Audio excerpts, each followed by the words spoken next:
Selebritas Davina Karamoy diperiksa penyidik Polda Metro Jaya terkait kasus penipuan agen perjalanan haji dan umroh Hanania Travel.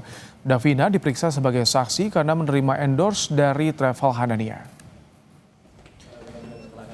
Diperiksa polisi selama 6 jam, Davina Karamoy turut mengembalikan uang 20 juta rupiah. Uang ini merupakan uang saku umroh dari Travel Hanania Group sebagai bentuk kerjasama.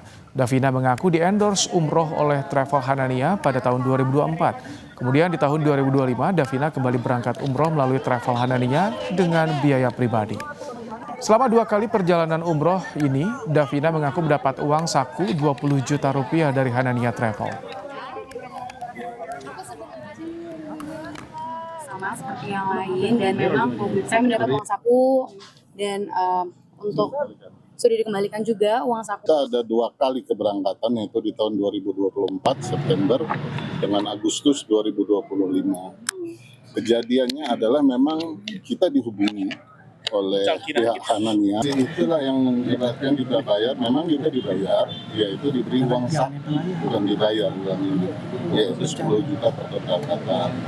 Tapi tadi dengan kesadaran penuh sudah kembalikan uang saku.